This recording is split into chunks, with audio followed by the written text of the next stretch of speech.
Bonsoir à tous, bienvenue à ce 19h15, voici les titres. Coopération internationale, M. Ramtan Lamamra réaffirme la volonté de l'Algérie de renforcer ses relations avec la Grande-Bretagne. Baisse de la facture des importations de sucre durant les 9 premiers mois de l'année 2015. Création d'un fichier national électronique des personnes handicapées, le projet est lancé par le ministère de la Solidarité nationale. International, le pape François est déterminé à aller de l'avant dans les réformes de l'Église suite au scandale Vatilix qui a bouleversé le Vatican. Un détachement de l'armée nationale populaire a découvert et détruit lundi près d'El Khroub, wilaya de Constantine, 16 mines, un détonateur et des câbles électriques pour détonation, indique un communiqué du ministère de la Défense nationale. Dans le cadre de la lutte antiterroriste et suite à l'opération de recherche et de ratissage déclenchée par les forces combinées de l'ANP relevant du secteur opérationnel de Constantine, 5e région militaire, un détachement a découvert et détruit près d'El Khroub le 2 novembre 2015 16 mines, un détonateur et des câbles électriques pour détonation, précise la même source. Par ailleurs, et dans le cadre de la sécurisation des frontières et de la lutte contre la criminalité organisée, un détachement de l'ANP, en coordination avec les éléments de la gendarmerie nationale relevant du secteur opérationnel de l'Oued, 4e région militaire, a arrêté le 2 novembre 2015 quatre contrebandiers et a saisi un véhicule tout-terrain, 2 véhicules touristiques, 190 kg de tabac, 1497 paquets de cigarettes et des téléphones portables, ajoute la même source. D'autre part, des éléments des gardes frontières de Bab el-Assab relevant du secteur opérationnel de Tlemcen, 2e région militaire, ont appréhendé 9 immigrants clandestins, conclut le communiqué du MDN. La visite de travail à Londres du ministre d'État, ministre des Affaires étrangères et de la coopération internationale, M. Ramtan Lamamra, a été une occasion de réaffirmer la volonté de renforcer et consolider la coopération entre l'Algérie et la Grande-Bretagne, notamment dans la lutte contre le terrorisme. Neriman Rezgan. Monsieur Lamamra affirme que l'Algérie, tout comme son partenaire britannique, est désireuse de renforcer la coopération parce qu'elle s'est avérée utile. Selon Monsieur Lamamra, cette coopération a été fertile et bénéfique que les deux pays, notamment en matière d'échange d'informations, d'expériences et d'analyse, mais aussi en termes de promotion de convergence quant aux actions des deux pays. Nous pensons que nous avons le même intérêt à lutter tout ce qui est relation avec le crime transfrontalier, déclare-t-il. Au cours de sa visite, le ministre des Affaires étrangères a rencontré le secrétaire d'État des Affaires étrangers et du Commonwealth du Royaume-Uni, Philippe Hammond. L'entretien a été l'occasion d'un tour d'horizon des questions régionales et internationales d'intérêt commun, particulièrement les développements de la situation en Libye, le processus de paix au Mali, le conflit syrien et le problème de la migration ainsi que le phénomène du tourisme international. Les discussions ayant trait à la question libyenne ont permis de dégager une convergence de vues en faveur d'une solution politique consensuelle, intégrant la réconciliation nationale qui s'articule autour de la formation rapide d'un gouvernement d'union nationale en application de l'accord présenté aux parties libyennes par le représentant spécial des Nations Unies.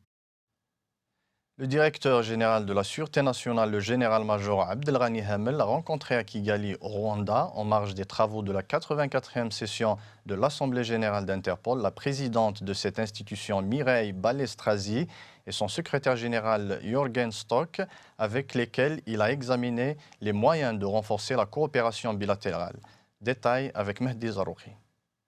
Les entretiens ont porté sur les moyens de renforcer les mécanismes de coordination entre la police algérienne et Interpol et d'intensifier les échanges d'expériences et d'expertise entre les deux parties, a indiqué un communiqué de la Direction générale de la Sûreté nationale. Le général-major M. Hamel a insisté sur la valorisation des différents domaines de coopération, de partenariat et de coordination entre les deux parties, notamment au regard du renforcement des capacités de formation spécialisées dans la lutte contre le crime organisé, notamment la cybercriminalité. Les deux responsables d'Interpol ont pour leur part salué le rôle et l'expertise de l'organe de la Sûreté nationale et le saut qualitatif opéré en termes d'efficacité sur le terrain et de maîtrise des moyens technologiques modernes, a précisé la même source. Le directeur général de la Sûreté nationale a par ailleurs eu des entretiens avec des responsables d'organes de police de pays arabes et africains et des représentants d'instances sécuritaires internationales et régionales. Ils ont porté sur le développement constant de la coopération et de la coordination dans tous les domaines et la nécessité de les renforcer davantage.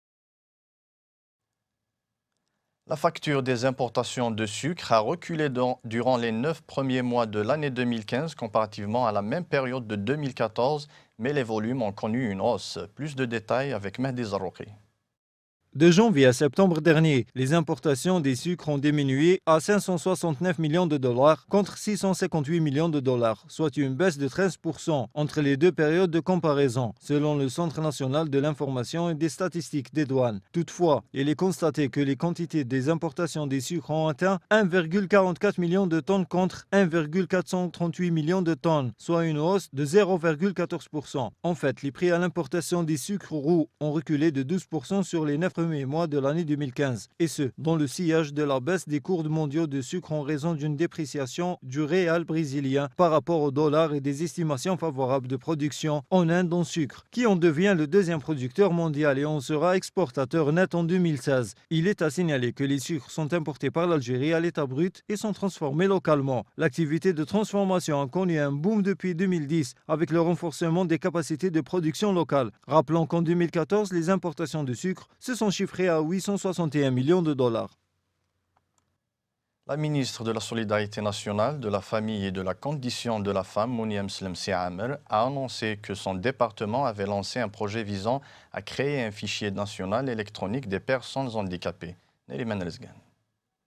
Le projet consiste en l'établissement prochain de cartes nationales biométriques devant contenir toutes les informations concernant les personnes handicapées. Il a pour objectif également de revoir la carte de l'handicapé et de l'adapter aux conditions et normes internationales, a expliqué Mme Mounia Mslem Siamer, ministre de la Solidarité nationale, de la Famille et de la Condition de la femme.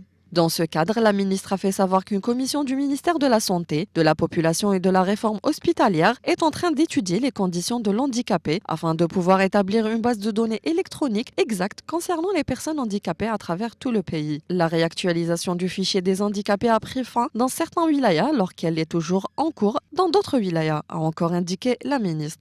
Ce projet s'inscrit dans le cadre de la modernisation du service public et vise aussi à rationaliser les dépenses publiques. Et il permettra d'élaborer des programmes clairs selon les spécificités de chaque région du pays en vue d'assurer une bonne prise en charge et l'accompagnement de cette frange sociale vulnérable, a encore indiqué Mme Mslem. Concernant la scolarisation des enfants handicapés, elle a souligné que son département a ouvré pour une année scolaire sans liste d'attente. International à présent, le pape François est déterminé à aller de l'avant dans les réformes après la fuite de documents qui révèlent des frasques financières au Vatican, a assuré ce mercredi le numéro 3 du Saint-Siège, Angelo Becciu. Yamina Bahir. Après les nouvelles révélations en cascade, évoquant en particulier des détournements de fonds destinés aux pauvres ou aux malades pour financer le train de vie luxueux de certains cardinaux, le substitut à la secrétaire d'État a révélé sur son compte Twitter les propos de Georges Bergoglio allant de l'avant avec sérénité et détermination. Auparavant, ceux qui avaient pu rencontrer le pape ces derniers jours l'avaient trouvé très amer, mais aussi déconcerté et mécontent, selon les propos rapportés par la presse italienne.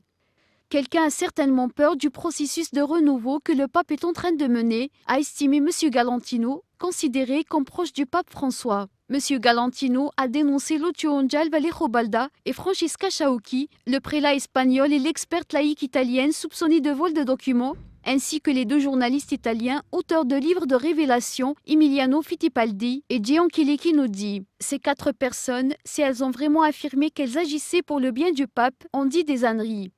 Les 2 livres, Avarice de M. Fittipaldi et Via Crucis de M. Nodi, seront en librairie jeudi. Les nombreux extraits destillés dans les journaux montrent comment certains prélats défendent avec acharnement des avantages acquis, en pleine contradiction avec le message évangélique. Ces révélations interviennent après l'arrestation ce week-end de M. Vallejo Balda et de Mme Chauqui. Cette dernière a été mise en liberté mais à nouveau interrogée mardi. Roumanie, le drame dans la discothèque fait chuter le gouvernement. Au Sud-Soudan, au moins 41 personnes tuées dans l'accident de l'avion cargo qui s'est écrasé à Juba. En Iran, manifestation anti-américaine pour le 36e anniversaire de la prise de l'ambassade des États-Unis à Téhéran. Et enfin, Michelle Obama veut une discussion franche dans chaque pays sur l'éducation des filles. Le Monde aujourd'hui, en bref, avec Yamina Bahir. Sous pression depuis des mois à cause de ses déboires avec la justice, le Premier ministre romain Victor Ponta a fini par démissionner ce mercredi après l'incendie meurtrier de la discothèque à Bucarest qui a traumatisé et révolté le pays. J'espère que la démission du gouvernement va satisfaire les gens qui étaient dans la rue, a-t-il annoncé, en référence aux milliers de personnes qui avaient exigé sa démission hier mardi à Bucarest et dans plusieurs autres villes de l'ancien pays communiste. Un spectacle pyrotechnique avait provoqué un incendie dans la discothèque collective au centre de Bucarest. 32 personnes sont mortes, près de 200 ont été blessées. Au moins 41 personnes ont été tuées ce mercredi à Juba dans l'accident d'un avion cargo qui s'est écrasé peu après son décollage de l'aéroport de la capitale sud-soudanaise. L'appareil s'est écrasé sur une zone de hameau agricole, sur une petite île du Nil Blanc, fleuve qui court à environ 800 mètres du bout de la piste de l'aéroport. Le directeur de l'aéroport, cité par des médias, a indiqué que seules 3 personnes avaient survécu à l'accident, sans donner d'autres bilans. Plusieurs milliers de personnes ont manifesté ce mercredi à Téhéran en créant des slogans anti-américains et en brûlant des drapeaux pour célébrer le 36e anniversaire de la prise de l'ambassade américaine à Téhéran. Mort à l'Amérique, Abat Israël et Abat l'Arabie Saoudite ont été les slogans clamés lors de la commémoration de cet anniversaire. La dénonciation de l'arrogance américaine et la mise en garde contre les tentatives d'infiltration sous toutes ses formes de la société iranienne par les États-Unis sont les thèmes récurrents des interventions du guide suprême, l'Ayatollah Ali Khamenei. Michelle Obama, en visite au Qatar, a lancé ce mercredi un vibrant appel à l'abolition des lois et des traditions dépassées qui empêchent selon elle des millions de filles d'achever leur parcours scolaire à travers le monde. Dans un discours passionné devant les délégués du World Innovation Summit for Education à Doha, la première dame des États-Unis a dit qu'une discussion franche est nécessaire à travers le monde sur la manière dont les femmes sont traitées et en particulier sur les obstacles qui se dressent devant des millions de filles à l'école. Selon Madame Obama, 62 millions de filles ne sont pas inscrites à l'école à travers le monde.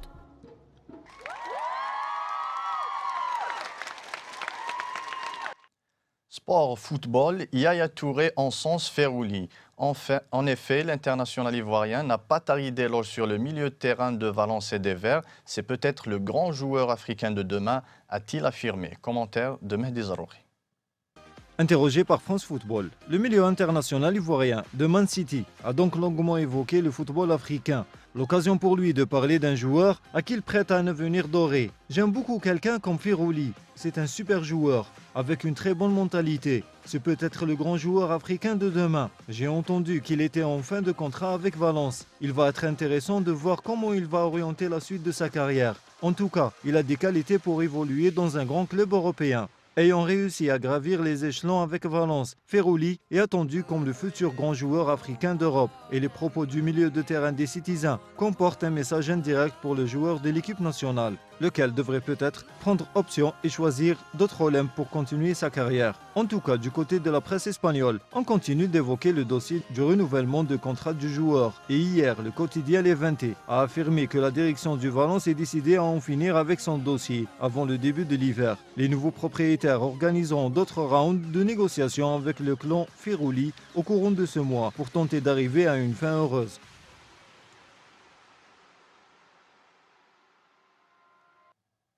C'est la fin de ce journal. Merci de nous avoir suivis. Excellente soirée à tous.